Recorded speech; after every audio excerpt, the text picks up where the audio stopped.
आप सभी मसीह भाई बहनों को मेरा जय मसीह। प्रभु आप सबको आशीष करे। और आज बड़ा इम्पोर्टेंट दिन है। आज के दिन हमारा देश आज़ाद हुआ था। आप सभी को स्वतंत्रता दिवस की बधाइयाँ, ढेर सारी बधाइयाँ। प्रभु आपको आशीष करे। आज का दिन प्रियो हम सभी जानते हैं कि आज का दिन बड़ा ही खास और बड़ा ही इम्पोर्टेंट दिन है। आज ही के दिन हमारा देश स्वतंत्र हुआ था और परमेश्वर ने हमारे देश को आज के दिन स्वतंत्र किया था। और मेरे प्रियो, परमेश्वर के वचन से मैं कुछ आपको बताने के लिए जा रहा हूँ। परमेश्वर के वचन से आपको मैं कुछ चीज़ों को उत्साहित करने के लिए जा रहा हूँ। तो वचनों को जरा ध्यान से सुनिएगा और वीडियो को पूरा देखिए, आधा पूरा ना देखिएगा। देखिए, आज के देश, आज हम जिस दौर में रह रहे हैं, हमारा देश भले ही आज मेरे प्रियो आज़ाद हो गया है, लेकिन आप और मैं जानते हैं कि आज भी हमारा देश, आज भी हमारे लोग आज़ाद नहीं हुए। जी हाँ, जिस प्रकार से आज हमारा देश आज़ाद हो गया है, उसी प्रकार से हम जो है मसीह जितने भी लोग हैं वो आज़ाद है। लेकिन जितने भी लोग मसीह को नहीं जानते, संसार में जीवन यापन कर रहे हैं, वे लोग जो है आज भी गुलाम हैं। जी हाँ, बहुत से लोग गुलाम हैं, नशे की गुलामी में जी रहे हैं, अभिलाषाओं की गुलामी में जी रहे हैं, पूरे संगति में भाई और बहन जी रहे हैं, स्वतंत्र नहीं है। देश भले ही आज़ाद हो गया, लेकिन आज भी लोग गुलामी में जीवन यापन कर रहे हैं। लोग आज भी अंधविश्वासों में, लोग आज भी अपने अधिकारों को पूरा लेने में असक्षम हैं। आज भी उसको आज़ादी नहीं है। हम न्याय के मंदिर में जाते हैं, हमको न्याय नहीं मिलता। ये क्या है? ये आज़ादी नहीं है। हम अपने हक के लिए लड़ते, परंतु हमारी हक, हमारी रोजगार और हमारे हक की बातें, तमाम प्रकार के चीज़ें आज हमको अवेलेबल नहीं हो रहा है। आज कहीं ना कहीं रूप से लोग मानसिक रूप से गुलाम हैं, शारीरिक रूप से गुलाम हैं। लोगों के ऊपर आज अत्याचार और तमाम प्रकार के उस पर अन्याय, अत्याचार उसके जीवन में आज हो रहे हैं। आज किसी भी न्यूज चैनल को उठाइए और रोज आप देखेंगे। तो मैं पूछता हूँ, क्या प्रियो ये जो है आज़ादी है? मैं बिल्कुल कहूँगा कि आज़ादी नहीं, परंतु गुलामी है। लोग आज भी गुलामी में जीवन यापन कर रहे हैं। लोग आज भी मसीह को नहीं जान रहे हैं।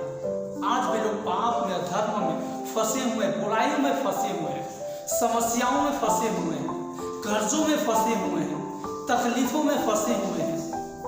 ऐसे कितने भी प्रकार के गुलामी में लोग फंसे हुए हैं। देश भले ही आज़ाद हो गए, लेकिन आज भी लोग गुलामी में जीवन यापन कर रहे हैं। इन बातों को हम वचन से बिब्लिकली प्रूव करेंगे, वचन से देखेंगे। आप मेरे साथ गलातियों के किताब, गलातियों के पुस्तक में हम देखेंगे 5 अध्याय के और उसके 1 वचन, प्रभु यीशु मसीह का वचन आपके और मेरे लिए बड़े सुंदर रूप से कहता है, मसीह ने स्वतंत्र होने के लिए हमें स्वतंत्र किया है। किस लिए स्वतंत्र किया है? स्वतंत्र होने के लिए हमको मसीह ने स्वतंत्र किया है। मेरे प्रिय, हर क्षेत्र में देखिए, स्वतंत्रता हर क्षेत्र में मिलती है। एक ही क्षेत्र में नहीं, हर क्षेत्र में आपको जीने का अधिकार है, आपको बात करने का अधिकार है, आपको अपने बातों को हर एक लोगों के पास पहुंचाने का अधिकार है, प्रचार करने का अधिकार है, नौकरी पेशा करने का अधिकार है, बिजनेस करने का अधिकार है, समानता का अधिकार है, खेल कूद का अधिकार है। हमको बहुत सारी आज़ादियाँ हैं और मसीह ने हमको स्वतंत्र होने के लिए स्वतंत्र किया है। हमको जो है पाप से स्वतंत्र होने के लिए स्वतंत्र किया है।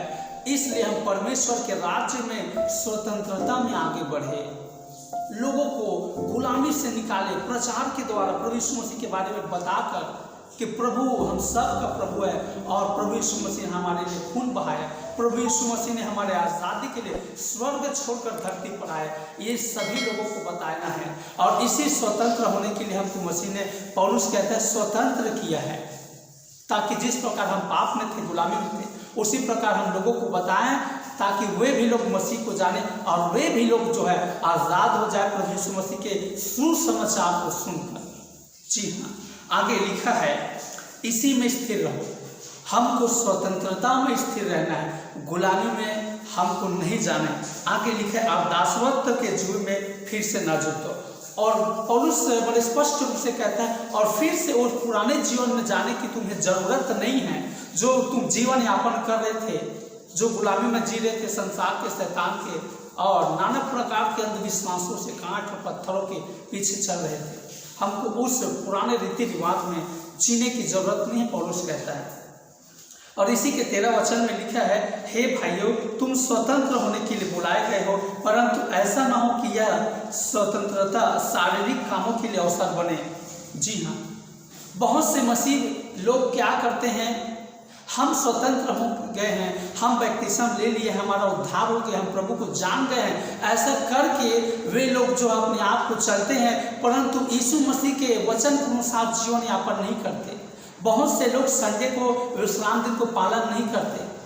बहुत से लोग जो प्रचार नहीं करते यीशु मसीह के बारे में, बहुत से लोग वचनों में नहीं चलते, दो चित्त जीवन यापन करते हैं, होप्नी और फिनहास के समान कर रहे हैं। बहुत से लोग हैं जो कार्य दतान के समान जीवन यापन कर रहे हैं। बहुत से लोग लालच में जीवन जी रहे हैं। बहुत से मसीह लोग और चंगाई के लिए सिर्फ, और बहुत से लोग अपने इच्छाओं को पूरा करवाने के लिए यीशु मसीह के पास और परमेश्वर के दासों के पास जाते हैं। बहुत से लोग आज ऐसे जीवन जी रहे हैं जो मसीह कहलाते हैं, परंतु मसीह कहलाने के वे लायक नहीं है।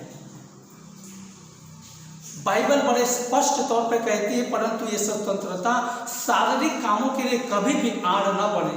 आज मसीही लोग, आप देखिए मसीही लोग आज कितने अभिलाषा में, फैशनों में चल रहे हैं, कितने छोटे छोटे कपड़ों में और हाथ में मोबाइल और नाना प्रकार के फैशन, छोटे छोटे बाल कटवा के रखना और नाना प्रकार के अपने बाल को गूंथना, और इस प्रकार से इतने अभिलाषा में चल रहे हैं कि अपने इस स्वतंत्रता को शारीरिक आड़ बना दिए हैं, शारीरिक अभिलाषा में परिवर्तित कर दिए हैं। तो बिल्कुल हमको इस जीवन से दूर रहना है, बच के रहना है, बड़े सावधानी से जीवन जीने की जरूरत है। आगे हम देखेंगे, आप मेरे साथ खोलेंगे जॉन की किताब, यूहन्ना के किताब और उसके 8 अध्याय के और उसके 31 वचन से देखते हैं यीशु मसीह ने क्या कहा। तब यीशु ने उन यहूदियों से जिन्होंने इस पर विश्वास किया था कहा, यदि तुम मेरे वचन में बने रहो तो सचमुच मेरे चेले ठहरोगे। और आगे 32 वचन में बड़े स्पष्ट तौर पे कहता है स्वतंत्रता के विषय में हमारा प्रभु यीशु मसीह क्या कहता है, तुम सत्य को जानोगे और सत्य तुम्हें स्वतंत्र करेगा। हालेलुया।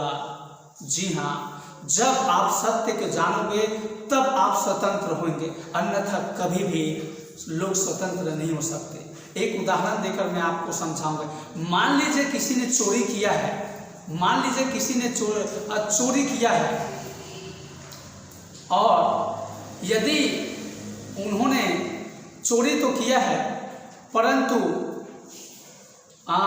उस पर नाना प्रकार के और एक्स्ट्रा उसमें दोष लगा रहे हैं। इन्होंने सिर्फ चोरी ही नहीं किया वरन इन्होंने नाना प्रकार के काम किए हैं और बहुत सारे अपराध किए हैं, लोगों को इन्होंने बरगलाए हैं। इन्होंने सिर्फ चोरी नहीं किया और इन्होंने मारे पीटे भी हैं, इन्होंने तमाम प्रकार के काम किए हैं। और यदि उस बात को यह प्रूफ न कर सके कि उन्होंने सिर्फ चोरी के अलावा और भी बहुत से काम किए हैं और उस बात को उन्होंने बिब्लिकली प्रूफ नहीं कर सका, तो अगला व्यक्ति जो चोर है वह बताएगा कि सिर्फ मैंने चोरी किया और बहुत सारे आप मेरे ऊपर इल्जाम लगा रहे हो, वो सब मैंने नहीं किया। ये सबूत कोर्ट में यदि वो पेश करता है तो वो स्वतंत्र हो जाएगा। बहुत सारे उसके ऊपर आर्टिकल लगेगा, धारा लगेगा, तमाम प्रकार के धारा उसके जीवन से हट जाएगा। सिर्फ एक ही धारा लगेगा,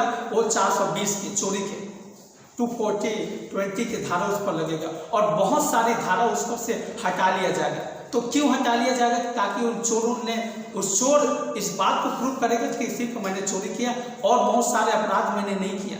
तो उसके जीवन से तमाम प्रकार के आर्टिकल, तमाम प्रकार के धारा हट जाएगा और सिर्फ साल भर का सजा काट के वो स्वतंत्र हो जाएगा। तो इस प्रकार जो है प्रभु यीशु मसीह हमको कहता है जब तुम सत्य को जानोगे तब तुम्हें सत्य स्वतंत्र करेगा। हम तमाम प्रकार के शैतान के अंधविश्वासों में थे, शैतान के गुलामी में जीवन यापन कर रहे थे, परंतु सत्य को जाना अर्थात सत्य यीशु मसीह है। यीशु मसीह ने कहा मार्ग सत्य और जीवन मैं हूं। तो हम जो है स्वतंत्र हो गए हैं। लोग जो है यीशु मसीह के वचन को पर विश्वास करके और यीशु के पर विश्वास करके स्वतंत्र हो सकते हैं, अन्यथा कोई भी इंसान स्वतंत्र नहीं हो सकता।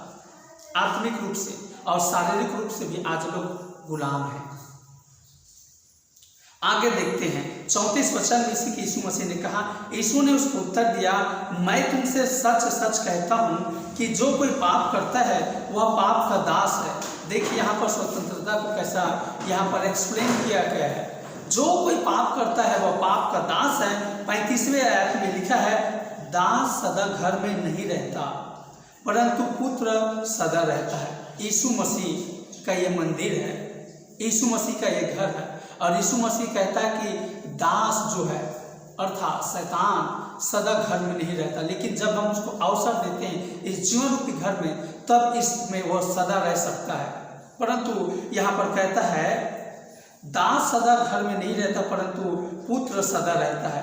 इसलिए यदि पुत्र तुम्हें चाहे तो तुम्हें स्वतंत्र करेगा, तो तुम सचमुच स्वतंत्र हो जाओगे। जी हाँ, यदि यीशु मसीह हमको स्वतंत्र करेगा, इस संसार को स्वतंत्र करेगा तो स्वतंत्र हो जाएंगे, अन्यथा देश भले ही आज़ाद हो गया लेकिन फिर भी मैं कहना चाहूँगा आज लोग जो है गुलामी में जीवन जी रहे हैं। इसलिए हमको जो है स्वतंत्रता में स्थिर रहना है, स्वतंत्रता में जीना है और परमेश्वर के राज्य के लिए आगे बढ़ना है। तो परमेश्वर इस वचन के सुने और पढ़े और सुने जाने के द्वारा आप और हम सभी को परमेश्वर बहुतायत आशीष प्रदान करें। मिलते हैं अगले वीडियो के साथ, तब तक के लिए जय मसीह।